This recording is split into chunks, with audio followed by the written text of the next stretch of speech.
نحمدہ ونصلی علی رسولہ الکریم اما بعد فاعوذ باللہ من الشیطان الرجیم بسم اللہ الرحمن الرحیم السلام علیکم ورحمۃ اللہ وبرکاتہ۔ نیک اعمال کی فضیلت و اہمیت کا سلسلہ جاری ہے، اور پچھلے لیکچر میں بتایا گیا کہ جہاد کس کس طرح کیا جا سکتا ہے، کہ مال کے ذریعے جہاد، جان کے ذریعے جہاد، قلم کے ذریعے جہاد،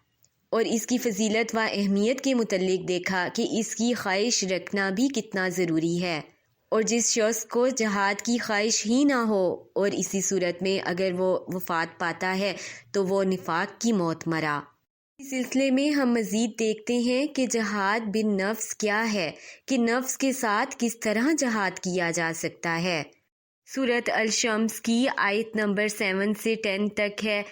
نفس کو ٹھیک بنایا، پھر اس کو برے کاموں اور پرہیزگاری کی سمجھ دی۔ بے شک جس نے اس کو پاک رکھا وہ مراد کو پہنچا، اور جس نے اس کو اللہ تعالیٰ کی نافرمانی کرتے ہوئے خاک میں ملا دیا تو وہ نامراد ہوا۔ کہ دیکھیں کہ اللہ تعالیٰ نے انسان کو مکمل بنایا اور اس کو نفس بھی عطا کیا، اور نفس عطا کرنے کے بعد اس کو اسی طرح نہیں چھوڑ دیا، بلکہ اس کو اچھے برے کی تمیز بھی بتائی، اس کو تقوی اختیار کرنے کا بھی بتایا۔ لیکن جنہوں نے سیدھی راہ اپنائی، اپنے نفس کو ٹھیک رکھا اور ساری زندگی اسی کوشش میں لگے رہے کہ نفس ان کا سیدھے راستے پر رہے، تو ایسے لوگ ہی فلاح پانے والے ہیں، دنیا میں بھی اور آخرت میں بھی۔ لیکن جن لوگوں نے اپنے نفس کو بے لگام چھوڑ دیا اور برائیوں ہی کی طرف مائل رکھا، تو ان کے لیے ارشاد ہوا ہے کہ وہ دنیا میں بھی ناکام ہیں اور آخرت میں بھی ناکامی ہے۔ لہٰذا اگر انسان برائیوں کو چھوڑ کے نیکی کی طرف مائل ہوتا ہے تو یہ اس کا اپنے نفس کے ساتھ جہاد ہے۔ سورۃ القیامہ کی آیت نمبر 14 اور 15 میں ہے، انسان خود ہی اپنے نفس پر پوری نگاہ رکھتا ہے، اگرچہ کتنے ہی اپنی طرف سے عذر پیش کرے، یعنی وہ جانتا ہے کہ وہ اچھے کام کر رہا ہے یا برے کام کر رہا ہے۔ اب دیکھیں کہ انسان کا جو نفس ہے اس کا اپنا ذہن ہے جو سوچنے اور سمجھنے کی صلاحیت رکھتا ہے۔ انسان کے نفس کا تعلق اس کے دماغ سے ہے، اس کی زبان سے ہے۔ انسان کے دماغ سے کس طرح نفس کا تعلق ہے کہ وہ اچھی اچھی باتوں کو اگر سوچتا ہے تو یہ اس کے جہاد میں شامل ہے، اور اپنی زبان کو ذکر سے وہ تر رکھتا ہے، خوف خدا اس کے دماغ میں ہر وقت رہتا ہے، تو یہ اس کے جہاد میں سے ہے۔ اب یہ انسان پر ہے کہ اپنے دماغ اور زبان سے وہ کس طرح اپنے نفس کو پاک رکھتا ہے۔ صحیح مسلم میں ہے، آپ صلی اللہ علیہ وآلہ وسلم نے ارشاد فرمایا، کسی شخص کو یہ نہیں کہنا چاہیے کہ میرا نفس خبیث ہو گیا ہے، کیونکہ اللہ تعالیٰ نے نفس کو ٹھیک بنایا ہے، اور یہ انسان کے اپنے ہاتھ میں ہے کہ وہ اس کو رحمان کے زیر اثر ٹھیک رکھتا ہے یا شیطان کے زیر اثر خاک میں ملا دیتا ہے۔ اسے صحیح بخاری اور صحیح مسلم نے روایت کیا ہے۔ کیونکہ اللہ تعالیٰ نے انسان کو جب تخلیق کیا تو اس کو مکمل انسان بنایا، اور انسان کے جتنے اعضاء ہیں نفس سمیت اللہ ہی کی پیروی کرتے ہیں، اللہ ہی کے حکم پر چلتے ہیں۔ اب یہ انسان کے اختیار میں ہے کہ وہ اپنے نفس کو کس راہ پر ڈالتا ہے، رحمان کے راستے پر ڈالتا ہے یا شیطان کے راستے پر ڈالتا ہے۔ اسی طرح آپ صلی اللہ علیہ وآلہ وسلم نے فرمایا، سب سے بڑا جہاد نفس کا مقابلہ کرنا ہے، کیونکہ دیکھیں کہ جو شیطان ہے وہ انسان کے نفس میں نافرمانی کے خیالات ڈالتا ہے، مختلف طرح کے وسوسے ڈالتا ہے، اور پھر یہی نفس جب گناہوں کو سوچتا رہتا ہے تو وہ اس پر دل کو آمادہ کرتا ہے۔ لہٰذا اس صورت میں ہمیں کیا کرنا ہے کہ شیطان کے خلاف جہاد کرنا ہے اور برے خیالات سے اللہ کی پناہ چاہنی ہے، تو اللہ تعالیٰ ضرور بضرور انسان کی مدد کرے گا۔ ایسے بھی دیکھیں کہ جب انسان 5 وقت کی نماز ادا کرتا ہے اور ہر رکعت میں سورۃ الفاتحہ پڑھتا ہے اور بار بار اللہ سے سیدھے راستے کی التجا کرتا ہے، ایاک نعبد و ایاک نستعین بار بار کہتا ہے، تو اللہ کی ذات ضرور بضرور اس کی حفاظت فرماتی ہے اور اس کو سیدھے راستے پر ہی گامزن رکھتی ہے۔ جب آپ صلی اللہ علیہ وآلہ وسلم جنگ تبوک سے واپس تشریف لائے تو آپ صلی اللہ علیہ وآلہ وسلم نے فرمایا، ہم چھوٹے جہاد سے بڑے جہاد کی طرف واپس آئے ہیں۔ اب دیکھیں کہ بڑے جہاد سے آپ صلی اللہ علیہ وآلہ وسلم کی مراد نفس اور شیطان کے خلاف جہاد تھا،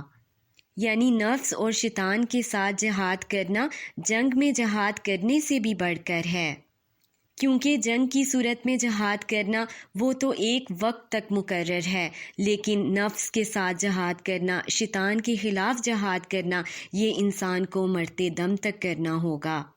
اس لیے آپ صلی اللہ علیہ وآلہ وسلم نے نفس کے جہاد کو بڑا جہاد کہا، کیونکہ اس کا عرصہ زیادہ ہے۔ اگر کوئی شخص اللہ تعالیٰ کی فرما برداری کرتا ہے، اللہ سے ڈرتا ہے اور یہ خوف رکھتا ہے کہ اللہ دلوں کا حال جانتا ہے،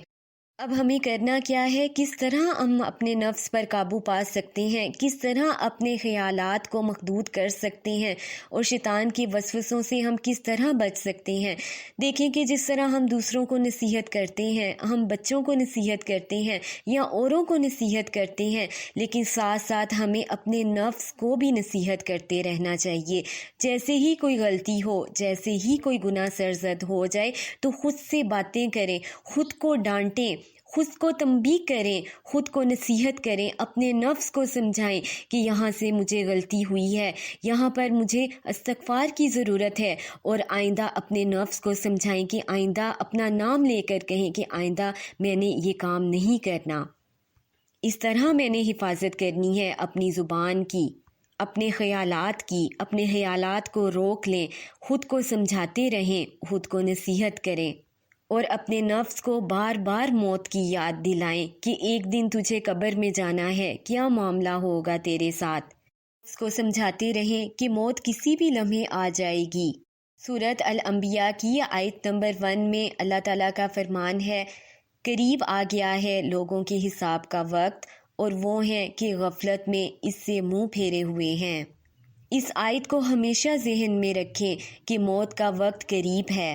اب یہاں پر لوگوں کے حساب کا وقت کہا گیا۔ اب لوگوں کے حساب کا وقت دو طرح سے ہے، ایک قیامت کے روز حساب ہوگا اور ایک قبر میں سوال و جواب کا سلسلہ ہوگا، اور ہمیں دونوں حساب کے لیے تیار رہنا چاہیے۔ جب منکر نکیر آئیں گے اور سوال جواب کا سلسلہ شروع ہوگا تو وہی کامیاب ہو پائے گا جس نے کہ اپنی ساری زندگی توحید پر بسر کی، اپنے نفس کو قابو میں رکھ کر گناہوں سے وہ بچتا رہا اور عبادت کرتا رہا، خود کو سمجھاتا رہا، اپنے نفس کو جو نصیحت کرتا ہوگا وہی کامیاب ہونے والا ہے، قبر کے حساب میں بھی اور قیامت کے حساب میں بھی۔ اللہ کی ذات بہت غفور الرحیم ہے، اللہ تعالیٰ بہت کرم کرنے والا ہے، بہت رحم کرنے والا ہے، لیکن یہ سوچیں کہ اللہ تعالیٰ بغیر کوشش اور محنت کے کس طرح گناہوں کی بخشش فرما دے گا۔ جیسے کہ قرآن پاک میں اللہ تعالیٰ نے مختلف مقامات پر ارشاد فرمایا کہ اندھا اور دیکھنے والا کس طرح برابر ہو سکتے ہیں، اسی طرح ایک عبادت گزار اور ایک گناہ پر گناہ کرنے والا کس طرح برابر ہو سکتا ہے۔ لہٰذا اپنے نفس کو سمجھاتے رہیں کہ بغیر کوشش کے، بغیر محنت کے، بغیر جہاد کیے کس طرح ہم جنت پا سکتے ہیں۔ جنت پانے کے لیے تو جہاد کی ضرورت ہے، نفس کو قابو میں رکھنے کی ضرورت ہے، جیسے کہ سورۃ النجم کی آیت نمبر 39 سے 41 میں ہے، اور یہ کہ انسان کو وہی ملتا ہے جس کی وہ کوشش کرتا ہے، اور یہ کہ اس نے قیامت کے روز اپنی کمائی جو نیک اعمال کے صلے میں اجر و ثواب کی صورت میں یا برے اعمال کے ذریعے حاصل کی ہے ضرور دکھانی ہے، پھر اس کو اس کا پورا پورا بدلہ دیا جائے گا۔ اب اس آیت پر اگر ہم غور کریں تو اس میں ارشاد ہو رہا ہے کہ انسان کو وہی ملتا ہے جس کی وہ کوشش کرتا ہے، کہ جیسے ساری زندگی اگر انسان عبادت کرتا رہے، نیک اعمال کرتا رہے، اپنے نفس کو قابو میں رکھے، اگر کوئی گناہ ہو جائے فوری اس پر توبہ و استغفار کرے تو اللہ تعالیٰ اس کا صلہ عطا فرمائے گا۔ لیکن اگر انسان گناہ پر گناہ کرتا چلا جائے، نہ اس کو نمازوں کا خیال ہو، نہ وہ توحید پر وہ قائم ہو، تو اس کا معاملہ اس سے مختلف ہوگا جو کہ ساری زندگی عبادت کرتا رہا۔ پھر انسان یہ سوچے کہ دنیا میں آگ کی ایک چنگاری تک انسان نہیں برداشت کر سکتا، اپنے ہاتھ پر وہ گر جائے یا تھوڑی سی اگر انگلی ہی آگ کو لگ جائے تو انسان کس طرح تڑپ اٹھتا ہے، یہ تو جہنم کی آگ ہے۔ اور جہنم کی آگ کے متعلق جیسے کہ حدیث سے ہمیں معلوم ہوتا ہے کہ کہا گیا کہ جہنم کی آگ کا سوئی کے برابر بھی حصہ اگر زمین پر بھیج دیا جائے تو ساری دنیا جو ہے جل کر راکھ ہو جائے گی۔ لہٰذا خود کو سمجھاتے رہیں، اپنے نفس کو سمجھاتے رہیں کہ سستی کو ہم چھوڑ دیں، دنیا کی زندگی میں نہ کھو جائیں، دنیا کی رنگینی میں نہ کھو جائیں، اور اپنی فکر کریں، اپنی موت کی فکر کریں، اپنی قبر کی فکر کریں، اپنی آخرت کی فکر کریں، روز آخرت کی فکر کریں۔ اب دیکھیں کہ کتنی سانسیں باقی ہیں، گنتی کی چند سانسیں باقی ہیں۔ دنیا کی زندگی مختصر ہے اور آخرت کی زندگی نہ ختم ہونے والی ہے۔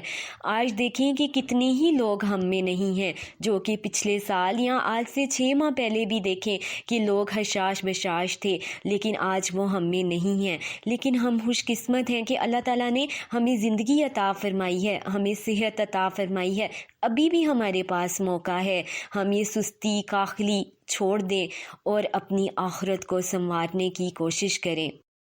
جہاد کریں، مال کے ساتھ، اپنے نفس کے ساتھ، اپنی جان کے ساتھ، اپنی صلاحیت کو ہم ٹٹولیں تو ہم اپنی آخرت کو سنوار سکتے ہیں۔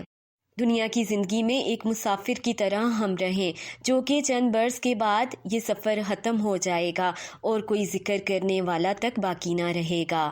اور دنیا سے رخصت ہونے کے بعد نہ تو نماز پڑھی جائے گی اور نہ ہی روزہ رکھا جائے گا۔ لیکن ابھی تو وقت ہے، ابھی تو ہم اپنی نمازیں پڑھ سکتے ہیں، اپنے روزوں کو ہم مکمل کر سکتے ہیں، نیکی کر سکتے ہیں، عبادات کر سکتے ہیں، ذکر اذکار کر سکتے ہیں اور اللہ کو راضی کر سکتے ہیں۔ اور اپنے نفس کو یہ نصیحت کرتے رہیں کہ اے نفس، مال کے زیادہ ہونے پر خوش نہ ہو، عمر کے کم ہونے کا تو غم کر، یاد رکھ دینداری اور ایمان کا بدل کوئی چیز نہیں، اور اس زندگی کے بعد کوئی دوسری دنیاوی زندگی نہیں،